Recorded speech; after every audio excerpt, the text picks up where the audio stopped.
ವಿಶ್ವದಾದ್ಯಂತ ಬಿಡುಗಡೆಗೊಂಡು ಬಹಳ ಅತ್ಯುತ್ತಮ ಪ್ರದರ್ಶನಗೊಳ್ಳುತ್ತಿರುವ ದಿವಂಗತ ನಟ ನಗುವಿನ ಒಡೆಯ ಅಭಿಮಾನಿಗಳ ಆರಾಧ್ಯ ದೈವ ಡಾಕ್ಟರ್ ಪುನೀತ್ ರಾಜ್ಕುಮಾರ್ ಅವರ ಗಂಧದ ಗುಡಿ ಭಾಗ 3 ಚಿತ್ರವು ಉತ್ತಮ ಪ್ರದರ್ಶನಗೊಳ್ಳುತ್ತಿದೆ. ಇಂದು ಪುನೀತ್ ರಾಜ್ಕುಮಾರ್ ಅವರ ಮೊದಲ ವರ್ಷದ ಪುಣ್ಯ ಸ್ಮರಣೆ ಪ್ರಯುಕ್ತ ಹಿರಿಯೂರು ತಾಲೂಕಿನ ದಾಸಣ್ಣನ ಮಳಿಗೆ ಗ್ರಾಮದ ಮುಂಬರುವ 2023ರ ವಿಧಾನಸಭಾ ಚುನಾವಣೆಯ ಸ್ವತಂತ್ರ ಅಭ್ಯರ್ಥಿಯಾದ ಬಸವರಾಜ್ ರವರಿಂದ ಅನ್ನ ಸಂತರ್ಪಣೆ ಏರ್ಪಡಿಸಲಾಯಿತು. ಈ ಸಂದರ್ಭದಲ್ಲಿ ಮಾತನಾಡಿದ ಬಸವರಾಜ್ ಅವರು, ಕನ್ನಡ ನಾಡಿನಲ್ಲಿ ಅಪರೂಪದ ಜಾಗಗಳಿವೆ, ಅವುಗಳನ್ನು ಎಲ್ಲರೂ ನೋಡೋಕೆ ಆಗೋದಿಲ್ಲ. ಆದರೆ ಅಪ್ಪು ಆ ಎಲ್ಲಾ ಸೌಂದರ್ಯವನ್ನು ಕಣ್ತುಂಬಿಕೊಂಡು ಹೋಗಿದ್ದಾರೆ. ಹೋಗುವಾಗ ತಾವು ಕಂಡ ಅಮೋಘ ಜಗತ್ತನ್ನ ಕನ್ನಡಿಗರಿಗೂ ಕೊಟ್ಟು ಹೋಗಿದ್ದಾರೆ. ಪುನೀತ್ರನ್ನು ಕೊನೆಯ ಬಾರಿಗೆ ತೆರೆ ಮೇಲೆ ನೋಡುವ ಅವಕಾಶವಿದು. ಅಭಿಮಾನಿಗಳು ಸಾಲುಗಟ್ಟಿ ಥಿಯೇಟರ್ಗೆ ಬಂದು ಅಪ್ಪುವಿನ ಕನಸನ್ನು ನನಸು ಮಾಡುತ್ತಿದ್ದಾರೆ ಎಂಬುದಾಗಿ ತಿಳಿಸಿದರು.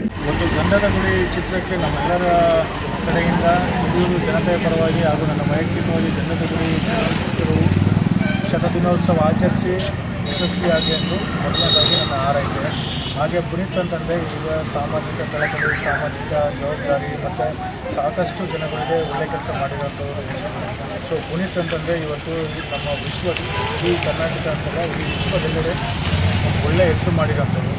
ಅವರ ಒಂದು ಆದರ್ಶ ಇಟ್ಕೊಂಡು ಇವತ್ತು ನಾವು ಸಹ ನಮ್ಮ ಒಂದು ಅಳಿಲು ಸೇವೆ ಮಾಡಬೇಕು ಅಂತ ಅಂದ್ಕೊಂಡು ಒಂದು ಅನ್ನ ಸಂತರ್ಪಣೆ ಕಾರ್ಯಕ್ರಮವನ್ನು ಏರ್ಪಡಿಸಿ ಯಶಸ್ವಿಯಾಗಿ ಮುಗಿಸಿದ್ದೇವೆ.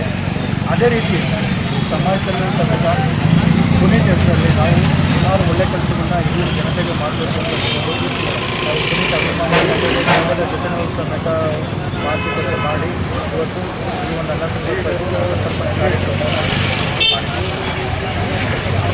ನಮ್ಮ ಎಲ್ಲ ಹಿರಿಯೂರಿನ ಪುನೀತ್ ಅಭಿಮಾನಿ ಬಳಗದಿಂದ ಹಾಗೂ ಎಲ್ಲ ಯುವಕರ ಕಡೆಯಿಂದ ಮತ್ತು ನನ್ನ ಒಂದು ವೈಯಕ್ತಿಕವಾಗಿ ಪುನೀತ್ ಅವರ ಗಂಧದ ಗುಡಿ ಚಲನಚಿತ್ರವು ಯಶಸ್ವಿಯಾಗಿ ಪ್ರದರ್ಶನ ಕಾಣಲಿ ಅಂತ ನಾವು ಮನಸ್ಫೂರ್ತಿಯಾಗಿ ದೇವರಲ್ಲಿ ಪ್ರಾರ್ಥನೆ ಮಾಡ್ತೀವಿ. ನಮ್ಮ ಹುಟ್ಟೂರು ಹಿರಿಯೂರಿನ ಸ್ಥಳೀಯ ಅಭ್ಯರ್ಥಿ. ನಾವು ಬೇರೆ ಊರಿಗೆ ಹೋಗಿ ಬೇರೆ ಊರಲ್ಲಿ ಸರ್ವಿಸ್ ಮಾಡಬೇಕು ಅಂತ ನಮ್ಮ ಆಸೆ ಇದೆ. ಫಸ್ಟು ಮೊದಲನೇದಾಗಿ ನಮ್ಮ ಸ್ಥಳೀಯವಾಗಿ ನಾವು ಇದ್ದಂಥ ಊರಿಗೆ ಏನಾದರೂ ನಾವು ಒಳ್ಳೆ ಕೆಲಸ ಮಾಡಬೇಕು ಅಂದರೆ ಮೊದಲನೇ ಆಸೆ. ಇದೇ ಸಂದರ್ಭದಲ್ಲಿ ಭಾರತೀಯ ದಲಿತ ಸಂಘರ್ಷ ಸಮಿತಿಯ ತಿಮ್ಮರಾಜು ಹಾಗೂ ವೆಂಕಟೇಶ್ ಅವರು ಮಾತನಾಡಿ, ಬಸವರಾಜ್ ಅವರು ಒಬ್ಬ ಸರಳ ಸಜ್ಜನಿಕೆಯ ವ್ಯಕ್ತಿಯಾಗಿದ್ದು ಜನಪರ ಕಾಳಜಿ ವಹಿಸುವ ವ್ಯಕ್ತಿಯಾಗಿದ್ದಾರೆ. ನಮ್ಮ ಹಿರಿಯೂರು ಕ್ಷೇತ್ರದಲ್ಲಿ ಎಷ್ಟೋ ಜನ ಶಾಸಕರು ಬಂದು ಹೋಗಿದ್ದಾರೆ. ಇವಾಗಿನ ಹಾಲಿ ಶಾಸಕರಾಗಿರಬಹುದು, ಮಾಜಿ ಶಾಸಕರಾಗಿರಬಹುದು, ಯಾರಿಂದಲೂ ಸಹ ನಮ್ಮ ಹಿರಿಯೂರು ತಾಲೂಕು ಅಭಿವೃದ್ಧಿಗೊಂಡಿಲ್ಲ. ಬಸವರಾಜ್ ಅವರು ಕೋವಿಡ್ ಸಮಯದಿಂದ ಹಿಡಿದು ಇಲ್ಲಿಯವರೆಗೂ ಅದೆಷ್ಟೋ ಜನಪರ ಕಾರ್ಯಗಳನ್ನು ಮಾಡಿಕೊಂಡು ಬಂದರೂ ಇವತ್ತಿನವರೆಗೂ ಸಮಾಜಕ್ಕೆ ತೋರ್ಪಡಿಸಲಿಲ್ಲ. ಇಂತಹ ವ್ಯಕ್ತಿಯನ್ನು ಮುಂಬರುವ ವಿಧಾನಸಭಾ ಚುನಾವಣೆಯ ಸ್ಥಳೀಯ ಅಭ್ಯರ್ಥಿಯಾಗಿ ಸ್ಪರ್ಧಿಸಿ ಅವರನ್ನು ಉತ್ತಮ ರಾಜಕೀಯ ವ್ಯಕ್ತಿಯಾಗಿ ಕಾಣಲು ಬಯಸುವುದಾಗಿ ತಿಳಿಸಿದರು. ವರದಿ ಮುರಳೀಧರನ್ ಆರ್, ಚಿತ್ರದುರ್ಗ.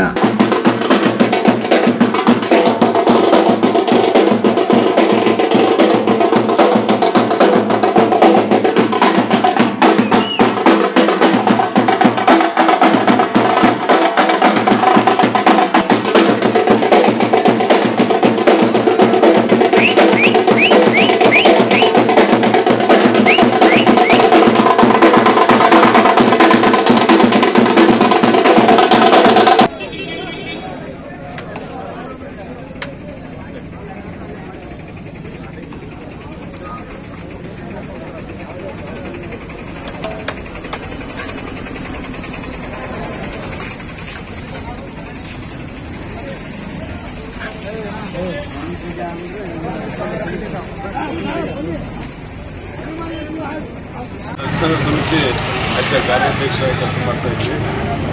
ಈಗ ನಾವು ಸಂಪೂರ್ಣವಾಗಿ ವಿಧಾನಸಭಾ ಕ್ಷೇತ್ರ ನಮ್ಮ ಪಕ್ಷೇತರ ಅಭ್ಯರ್ಥಿ ಬಸವರಾಜ್ ಪರ ನಮ್ಮ ಸಂಘಟನೆ ಎಲ್ಲ ಕೂಡ ಸಪೋರ್ಟ್ ಮಾಡಬೇಕಂತೇಳಿ ಇವತ್ತು ಈ ಸಂದರ್ಭದಲ್ಲಿ ಹೊರಟಿದ್ದೀವಿ. ಯಾಕೆಂದರೆ ಈಗಾಗಲೇ ಬಂದಿರತಕ್ಕಂಥ ಎಲ್ಲ MLAಗಳು ಕೂಡ ನಾವು ಈಗಾಗಲೇ ಕಲ್ಬಾರಿ ಕೂಡ ನಾವು ಇವ್ರು ನೋಡಿದ್ವಿ, ಸುಧಾಕರ್ ಸಾಹೇಬರು ನೋಡಿದ್ವಿ. ಅದಾದ ನಂತರ ಪೂರ್ಣಿಮ ಶ್ರೀನಿವಾಸ್ ಅವರನ್ನು ನೋಡಿದ್ವಿ. ಯಾವುದು ಕೂಡ ನಮ್ಮ ತಾಲೂಕಿನ ಅಭಿವೃದ್ಧಿ ಕಂಡಿಲ್ಲ. ಹಾಗಾಗಿ ಇಂಥ ವಿದ್ಯಾವಂತ ನಮ್ಮ ತಾಲೂಕಿನ ಕಾಳಜಿ ಇರ್ತಕ್ಕಂಥ ಒಬ್ಬರು ಬಸವರಾಜ್ ಅಂತವರು ಬಂದರೆ ಒಳ್ಳೆ ಕೆಲಸಗಳನ್ನು ಮಾಡ್ಬೋದು ಅಂತೇಳಿ ನಾನು ಅವ್ರಿಗೆ ಸಪೋರ್ಟ್ ಮಾಡ್ತಾಯಿದ್ದೀನಿ. ಹಾಗೆ ಪುನೀತ್ ರಾಜ್ಕುಮಾರ್ ಅವರ ಸ್ಮರಣಾರ್ಥವಾಗಿ ಇವತ್ತು ಏನು ಊಟನ ಹಾಕ್ಸಿದಾರ ಅನ್ನದಾನ ಮಾಡಿದಾರೋ ಅದು ಮುಂದಿನ ದಿನಗಳಲ್ಲಿ, ಯಾಕಂದರೆ ಬಸವರಾಜ್ ಅವ್ರನ್ನ ನಾನು ಇವತ್ತು ನೋಡ್ತಿಲ್ಲ, ನನ್ನ ಸುಮಾರು 30 ವರ್ಷಗಳಿಂದ ಕೂಡ ಬಸವರಾಜ್ ಅವ್ರನ್ನ ನೋಡ್ತಾ ಇದ್ದೀನಿ. ಹಿಂದೆ ಬೆಂಗಳೂರಲ್ಲೂ ಕೂಡ ಪುನೀತ್ ರಾಜ್ಕುಮಾರ್ ಅವರ ಥರನೇ ಹಿಂದೆ ಕೊರೋನಾ ಬಂದು 2 ವರ್ಷ ಅನ್ನದಾನ ಕೂಡ ಮಾಡಿದ್ದಾರೆ.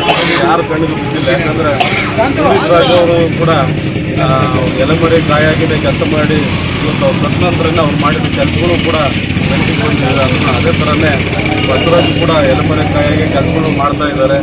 ಒಳಗೆ ಅವರು ಮಾಡಿರ್ತಕ್ಕಂಥ ಕೆಲಸಗಳು ನಾವು ನಮ್ಮಂಥವ್ರು ಹೇಳ್ಕೊಬೇಕು ಬಿಟ್ಟರೆ ಅವ್ರು ಯಾವುದೇ ಕಾರಣಕ್ಕೆ ಹೇಳ್ಕೊಳಲ್ಲ. ಹಾಗಾಗಿ ಅಂಥವ್ರನ್ನ ನಾವು ಇಷ್ಟಪಡ್ತೀವಿ. ಮುಂದಿನ ದಿನಗಳಲ್ಲಿ ಅಂಥವ್ರನ್ನ ನಾವು ಗೆಲ್ಲಿಸ್ಬೇಕಂತೇಳಿ ಈ ಸಂದರ್ಭದಲ್ಲಿ ನಾನು ಎಲ್ಲರಲ್ಲೂ ಕೂಡ ಗಂಧದ ಗುಡಿಯ ವೀಕ್ಷಣೆಗೆ ಬಂದಂಥ ಎಲ್ಲ ಪುನೀತ್ ರಾಜ್ಕುಮಾರ್ ಅಭಿಮಾನಿಗಳಿಗೆ ತುಂಬ ಹೃದಯದ ಧನ್ಯವಾದಗಳನ್ನ ಅರ್ಪಿಸ್ತೀನಿ. ಈ ದಿನ ಪುನೀತ್ ರಾಜ್ಕುಮಾರ್ ಅವರ ಗಂಧದ ಗುಡಿ ಚಿತ್ರಕ್ಕೆ ಅದು ಅನ್ನ ಸಂತರ್ಪಣೆಯನ್ನು ಏರ್ಪಡಿಸಿದಂಥ ಸನ್ಮಾನಿತರು ಶ್ರೀಯುತರು ಆದಂಥ ನಿಮ್ಮೆಲ್ಲರ ಸ್ಥಳೀಯ ಅಭ್ಯರ್ಥಿಯಾದಂಥ ಬಸವರಾಜಣ್ಣನವರಿಗೆ ತಮ್ಮೆಲ್ಲರ ಪರವಾಗಿ ತುಂಬ ಹೃದಯದ ಧನ್ಯವಾದಗಳು. ದೊಡ್ಡಮನೆ ಕುಟುಂಬದಿಂದ ಹುಟ್ಟಿ ಈ ದಿನ ವಿಶ್ವದಾದ್ಯಂತ ತಮ್ಮ ಹೆಸರನ್ನು ವಿಸ್ತರಿಸಿ ಕೊನೆಗೆ ಅವರ ಸೇವೆಗಳು, ಅವರು ಮಾಡಿದಂಥ ಕಾರ್ಯಗಳು, ಅವರು ಮಾಡಿದಂಥ ರುದ್ರಾಶ್ರಮ ಇರ್ಬೋದು, 1500 ಮಕ್ಕಳ ಜೀವನಕ್ಕೆ ಮಾರ್ಗದಾರಿಯಾಗಿ ಅವರು ಮಾಡಿದಂಥ ಸೇವೆಯಲ್ಲಿ, ಅವರ ನೆನಪಿನಡಿಯಲ್ಲಿ ಈ ದಿನ ಅವರ ಅಭಿಮಾನಿಯಾಗಿ ಬಸವರಾಜಣ್ಣನವರು ಈ ದಿನ ಅದೇ ಮಾರ್ಗವನ್ನು ಹಿಡಿದು ಎಲ್ಲ ಬಡವರು ಬಗ್ಗರಿಗೆಲ್ಲ ಸಹಾಯ ಮಾಡಿಕೊಂಡು ಅವರ ಯೋಚನೆಗಳು, ಅವರ ಚಿಂತನೆಗಳನ್ನು ಮನದಲ್ಲಿಟ್ಕೊಂಡು ಅದೇ ರೀತಿ ಮುನ್ನಡೀತಾ ಇದ್ದಾರೆ. ದೇವರು ಅವರ ಮುಂದಿನ ದಿನಗಳಲ್ಲಿ ಅವರಿಗೆ ಒಳ್ಳೇದು ಮಾಡಿ ಈ ಕ್ಷೇತ್ರದ ಜನತೆ ಆಶೀರ್ವಾದ ಸದಾ ಅವ್ರ ಮೇಲೆ ಇರಲಿ. ಮುಂದಿನ ದಿನಗಳಲ್ಲಿ ಅವರು ಜಯಬೇರಿಯನ್ನು ಬಾರಿಸಲಿ ಅಂತ ಹೇಳ್ಬಿಟ್ಟು ನಮ್ಮೆಲ್ಲರ ಪರವಾಗಿ ನಾವು ಕೇಳ್ತೇವೆ.